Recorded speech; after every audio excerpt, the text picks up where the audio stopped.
आज का अंश मरकुस 2 अध्याय वचन 23 से 28 है। हम एक साथ पढ़ेंगे। ऐसा हुआ कि वह सब्त के दिन खेतों में से होकर जा रहा था और उसके चेले चलते हुए बालें तोड़ने लगे। तब फरीसियों ने उससे कहा, देख, ये सब्त के दिन वह काम क्यों करते हैं जो उचित नहीं। उसने उनसे कहा, क्या तुमने यह कभी नहीं पढ़ा कि जब दाऊद को आवश्यकता हुई और जब वह और उसके साथी भूखे हुए, तब उसने क्या किया था? उसने कैसे अब्यातार महायाजक के समय परमेश्वर के भवन में जाकर भेंट की रोटियां खाईं, जिसका खाना याजकों को छोड़ और किसी को भी उचित नहीं, और अपने साथियों को भी दी। तब उसने उनसे कहा, सब्त का दिन मनुष्य के लिए बनाया गया है, न कि मनुष्य सब्त के दिन के लिए। इसलिए मनुष्य का पुत्र सब्त के दिन का भी स्वामी है। आमीन। मैं मनुष्य का पुत्र सब्त के दिन का भी स्वामी है शीर्षक के तहत वचन साझा करूंगा। आज सुबह सड़क थोड़ी फिसलन भरी और बहुत ठंडी थी, लेकिन मैं प्रभु के नाम पर हमारे उन सभी संतों को आशीष देता हूं जो इस तरह से मंदिर में आकर आराधना कर रहे हैं। कल शाम काम से घर लौटते समय थोड़ी बर्फबारी हुई। सड़क फिसलन भरी हो सकती है, इसलिए मैं प्रार्थना करता हूं कि आप आते जाते समय सुरक्षित रहें और कोई दुर्घटना न हो। आज की कहानी सब्त के दिन के बारे में है। पिछले रविवार को स्थायी अधिकारियों के समर्पण सेवा में अतिथि पादरी ने बाइबल के दृष्टिकोण से सब्त और प्रभु के दिन के अर्थ को बहुत अच्छी तरह समझाया। सृष्टि और सब्त, उद्धार और सब्त, और पुनरुत्थान और प्रभु का दिन। इस तरह से संक्षेप में बाइबल में सब्त का अवलोकन लगभग पूरा हो जाएगा। आज के पाठ में घटना चेलों की गलती जैसी हरकत या एक लापरवाह हरकत से शुरू होती है। आइए हम आज के पाठ के 23 और 24 वचन को एक साथ पढ़ें। ऐसा हुआ कि वह सब्त के दिन खेतों में से होकर जा रहा था और उसके चेले चलते हुए बालें तोड़ने लगे। तब फरीसियों ने उससे कहा, देख, ये सब्त के दिन वह काम क्यों करते हैं जो उचित नहीं। आमीन। यीशु और उसके चेले सब्त के दिन गेहूं के खेतों से होकर जा रहे थे। उस समय चेलों ने गेहूं की बालें तोड़ी, और हालांकि मरकुस ने इसे विस्तार से नहीं लिखा है, लेकिन यीशु के बाद के शब्दों या अन्य सुसमाचारों को देखें तो यह अनुमान लगाया जा सकता है कि चेलों ने न केवल बालें तोड़ी बल्कि उन्हें खा भी लिया। यह देखकर फरीसियों ने उनकी निंदा की। निंदा का कारण यह नहीं था कि उन्होंने गेहूं की बालें चुराईं, बल्कि यह था कि उन्होंने सब्त का दिन तोड़ा था। हालांकि उन्होंने किसी और के खेत से गेहूं तोड़कर खाया था, लेकिन व्यवस्था इसे चोरी के रूप में दोषी नहीं ठहराती है, बल्कि यह यात्रियों और कमजोरों के लिए अनुमति देती है। लेकिन सब्त के नियम के मामले में यहूदियों के पास एक सख्त नियम था कि सब्त के दिन काम नहीं किया जा सकता। यहूदियों का मानना था कि जब वे कोई कठिन काम या बहुत सारा काम करते थे तो वे सब्त का उल्लंघन करते थे। उदाहरण के लिए, यदि वे एक निश्चित दूरी से अधिक चलते थे या कोई जोरदार काम करते थे तो वे सोचते थे कि उन्होंने सब्त का उल्लंघन किया है। लेकिन कुछ अन्य मामलों में, भले ही यह कोई छोटा गैर जोरदार काम हो, अगर स्थिति बदल जाती थी या रूप बदल जाता था तो वे इसे काम मानते थे। जैसा कि मैंने पहले बताया है, अगर एक खुला छाता बंद किया जाता है तो यह काम है, और अगर बारिश होने पर एक बंद छाता खोला जाता है तो यह काम बन जाता है, क्योंकि स्थिति बदल जाती है। भले ही यह कोई बड़ा काम न हो, अगर ऐसा होता है तो यह सब्त का उल्लंघन है। यह मैंने पहले समझाया है। गेहूं की बालों को तोड़ना गेहूं की बालों के रूप को बदलना है। इसलिए यह एक ऐसा काम बन जाता है जो सब्त के दिन नहीं किया जाना चाहिए। आज के पाठ में यीशु इस मामले में मुख्य रूप से 2 तरह से बचाव करते हैं।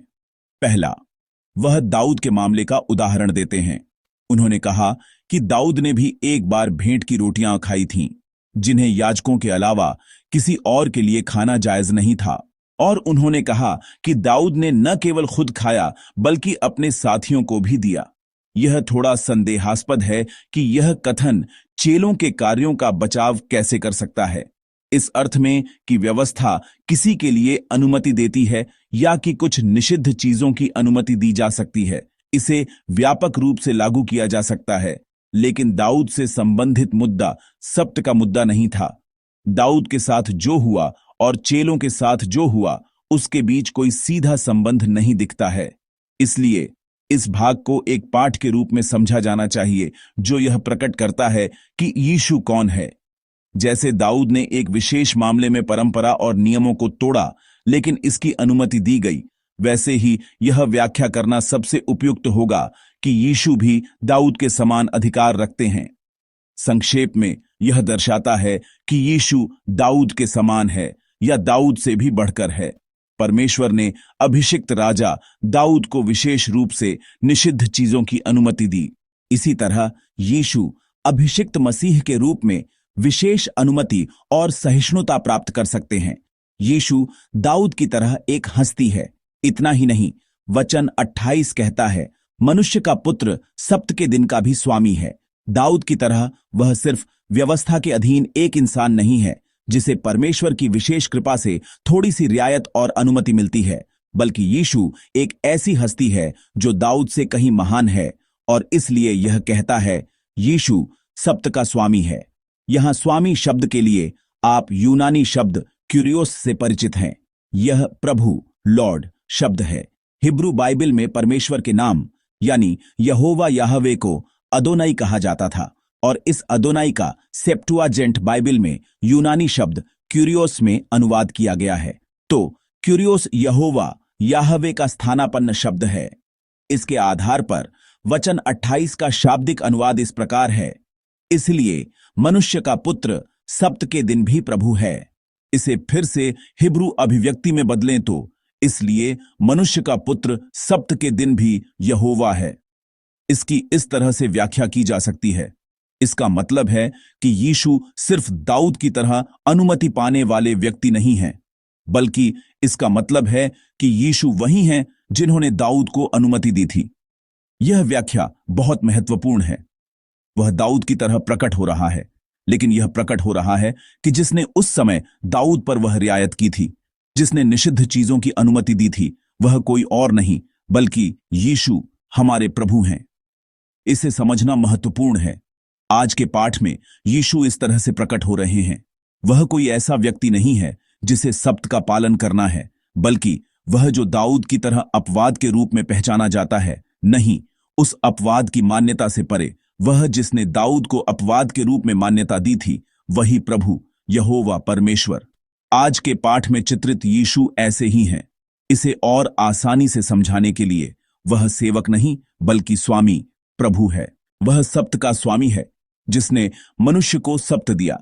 इसलिए वह व्यवस्था और परंपरा के अधीन नहीं है, बल्कि वह व्यवस्था और परंपरा के ऊपर है जो उन पर शासन और हुकूमत करता है। इसलिए वह दे भी सकता है और हटा भी सकता है, नियम बना भी सकता है और नियमों को ही अमान्य भी कर सकता है। आज के पाठ में यीशु ऐसे ही व्यक्ति के रूप में प्रकट हो रहे हैं।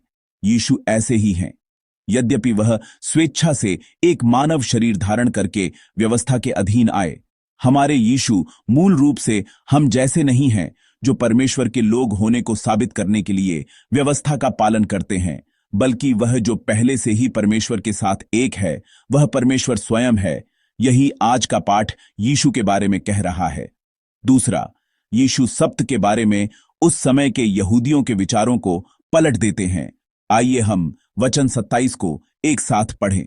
तब उसने उनसे कहा, सब्त का दिन मनुष्य के लिए बनाया गया है, न कि मनुष्य सब्त के दिन के लिए। आमीन। यीशु और यहूदियों की सोच में अंतर मनुष्य है। यहूदियों का मानना था कि मनुष्य को सब्त के लिए मौजूद रहना चाहिए, सब्त को पवित्र बनाने के लिए मौजूद रहना चाहिए। इसलिए उन्होंने वे चीजें तय की जो सब्त के दिन नहीं की जा सकती थीं और सब्त को अच्छी तरह से बिताने की कोशिश की। लेकिन यीशु कहते हैं कि सब्त मनुष्य के लिए मौजूद है। सब्त देने वाला समझा रहा है, सब्त ऐसा है। सबसे पहले सब्त को अन्य जातियों से अलग करने के लिए दिया गया था। यदि मंदिर स्थान के रूप में एक पवित्र रूप से अलग किया गया स्थान है, तो सब्त समय के रूप में अलग किया गया है।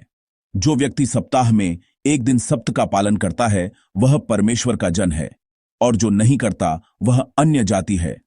यह समय के द्वारा अलग किया जाता है। इसके माध्यम से जो स्वाभाविक रूप से प्रकट होता है, वह है परमेश्वर के लोगों के रूप में पहचान। सप्त का पालन करते हुए इस्राएलियों ने इस तथ्य को याद किया होगा और अपने दिलों में अंकित किया होगा, हम परमेश्वर के लोग हैं। अनगिनत परिस्थितियों के बीच जो उन्हें अपनी पहचान भुला देती है, सप्ताह में एक बार इस समय को पवित्र रूप से अलग करके और इसे परमेश्वर के लिए रखकर उन्होंने अपनी पहचान को मजबूत किया होगा। इसके बावजूद, इस तरह की खराब दीन स्थिति में होने के बावजूद, हम परमेश्वर के लोग हैं। परमेश्वर हमारा परमेश्वर है। इसीलिए मनुष्य सप्त के लिए नहीं है, बल्कि सप्त मनुष्य के लिए मौजूद है। सप्त के माध्यम से वे मूर्ति पूजक अन्य जातियों से अलग हैं। वे उन अन्य जातियों से अलग हैं जो कामुक, हिंसक और पाप और घृणा से भरे हुए हैं। कि हम ऐसे लोग नहीं हैं जो रुझानों या फैशन का पालन करते हैं, कि हम ऐसे लोग नहीं हैं जो धर्मनिरपेक्ष मूल्यों में बह जाते हैं। उस एक दिन सप्त के माध्यम से लोगों को अलग किया गया होगा और उन्होंने अपने दिलों में इस तथ्य को अंकित किया होगा, मैं परमेश्वर का जन हूं। और परमेश्वर के जन होने की पहचान के भीतर उन्हें आराम मिला होगा। भले ही वे कठिन और मुश्किल समय में जी रहे हों, भले ही उनके पास कुछ न हो, घमंड करने के लिए कुछ न हो और कोई उन्हें न जानता हो, यहां तक कि अगर वे एक विदेशी देश में बंदी की तरह हों, तो भी सप्त का पालन करके, उस एक दिन को अलग करके उन्होंने मैं परमेश्वर का जन हूं इस विचार से शक्ति और सांत्वना प्राप्त की होगी। हम परमेश्वर के लोग हैं, परमेश्वर हमारी देखभाल करते हैं और परमेश्वर हमारा मार्गदर्शन करते हैं। सप्त का पालन करते हुए, इस सुबह की प्रार्थना सेवा का पालन करते हुए हमें इस मन को पुनः स्थापित करना चाहिए। प्रिय संतों, सप्त के माध्यम से, सप्त के विवाद के माध्यम से यह प्रकट हो रहा है कि यीशु कौन है, और यह प्रकट हो रहा है कि यीशु सप्त को कैसे देखते हैं।